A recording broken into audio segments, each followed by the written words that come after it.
Hi everyone, this is Leanna and welcome back to my life as a Darklord. Today we're going to be building balls and generating goblins to take out trainees and murder mages. Alliteration aside, let's get started. There's nothing too special on the third level, just some more trainees. Eventually they come in groups of 2. Again,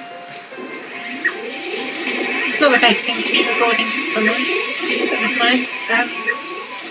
2 floors of 3 goblins will probably see through the whole battle. So, well, here comes a level 1 trainee, something we've seen very often and is about as exciting as dishwater. To give you something more interesting to look at, this is the top of your tower. Apparently your tower flies around, which is presumably why it looks like a crossbreed between a mechanical dragon and a hot water bottle? Maybe. Hot air balloon is what I meant to say. Oh, something's dying. If you look at the bottom of the heart-shaped balloon-like bit, there's a little crystal which is apparently the source of all your power. So if any of the heroes reach that, then it's game over. And that's why you lose when they reach the top of the tower. I really don't think I'm going to have to build anything else for this entire level. Something else I can point out. The little freeze you see ticking on the monsters. Monsters heal themselves so long as there's nothing else on their floor. So if you want monsters to recover, it's sometimes a good idea to place a new floor underneath them and fill that up with monsters. So the enemies won't reach the floor where everyone's injured and they get a chance to recover. Yeah, we've got level 2 trainees now. Again, I don't think I'll get past the first floor.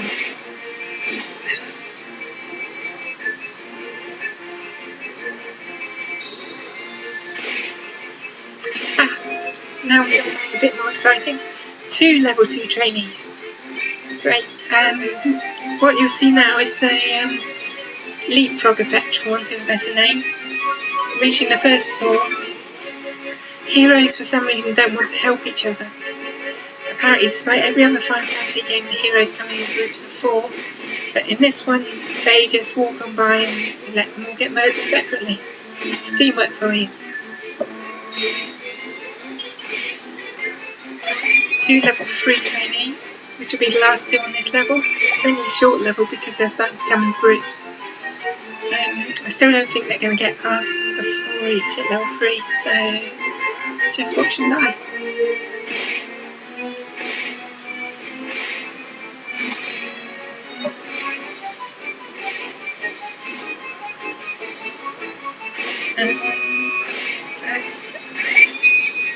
There we go.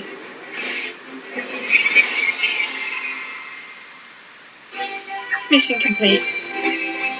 Really quite an easy level. Not much to say about that in terms of extras. But now we should have enough karma to upgrade the tower, which I will do. Expand. Tom Letty just tells you what you're doing, even if you already know.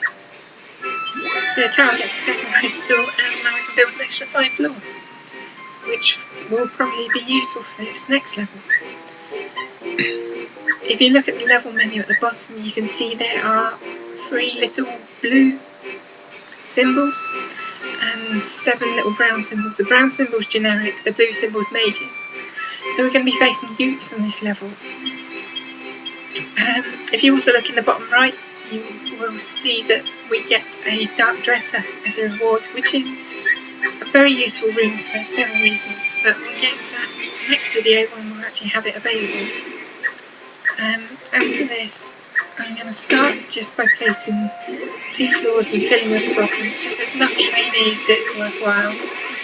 It will also let me show you what happens if you do build your floors like this and there's mages around, because these goblins are all probably going to die.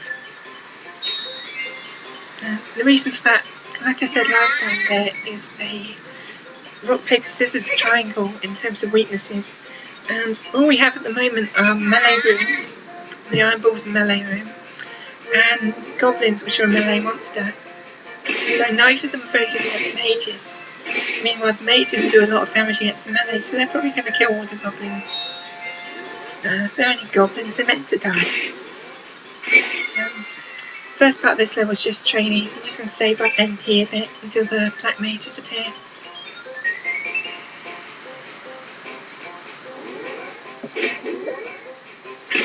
Funny, you don't really notice how hyperactive the goblins are. They just can't stand still, can they?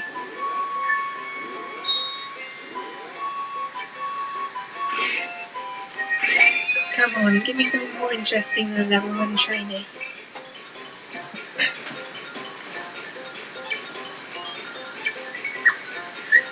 Build a few more floors now, because I'm going to need a few more floors. Let's build 6, because I can build 6 before. Yeah, we're out of MP, so let's have a annoying siren. Yay! Just what we always wanted, an annoying siren. Oh, drum roll, drum roll! It's a level 2 trainee. The drum rolls usually mean that there's more powerful enemy. I think it also has to do with the enemies which give you a bonus to karma.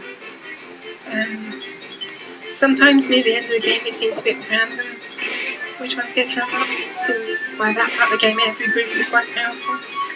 Early on it tends to be every time you get an upgrade in terms of the enemy strength. But they're still only level 2 trainee. I might lose a goblin before then, before the black mages appear, but never mind. I can take a big goblin. It depends. The trainees attack a random target, so the only really see keeps on attacking the same one, but it's just pure luck. Mages, however, have a rather different attack pattern. Ooh, 2 level 1 trainees. They're going to get to the 2nd floor. Yeah, not too scared yet. I'll just summon a few more goblins up here. And we also get a sign if we're just running low on NP. Despite the fact there are still a few things you can build for 20 NP later in the game.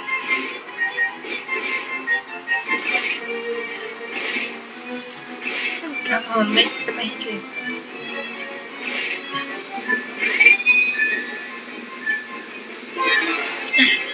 Here we go, right in queue. Right, black mage. They're Yukes, which is why they look like abominations of nature. Seriously, you get goblins, behemoths, ochus, all sorts of evil monsters, and none of them look quite as freaky as a Yuke. As you can see, they take next to no damage from the melee. Their magic attack hits all of the monsters on the floor, and in turn they're barely dying. And now we get to ones we haven't even finished killing the first one, so I'm going to continue building upwards. There's an important choice in this game between filling up the rooms and building lots of floors. Building lots of floors is useful against some enemies. There are other enemies where you want to have very thick floors, like white mages you face later. We won't be facing them for a while, but we still got black mages to contend with. See, floor 1's being wiped out, you get a nice little warning. But there's no more enemies coming in this level, so they're leapfrogging over each other. So I better summon some more floors, I guess. It'll be really embarrassing if I get killed on this level. I've done it before, especially the first time I played this level. I was expecting floors of 3 goblins do just as well as always.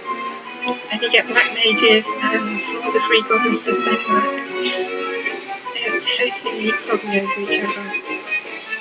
Oh dear. I think I've got enough to take them out. Hopefully that floor. No, I don't know. Oh dear. Because you're not going to move on fine. See, it's a bit of bad luck that they've ended up leapfrogging over each other. That took it out. Yeah, I can summon up a goblin there. And he should be taken out just before he reaches the top of the tower. So as you can see, already the difficulty ramps up quite quickly. The end of the game is very hard, especially if you've got none of the dark Trestle. So if you've got none of the downloadable content, if I like Dark Trestle, one of my favourite floors, we'll be getting onto that next time. Thank you for watching, everyone. This has been Leanna, and goodbye.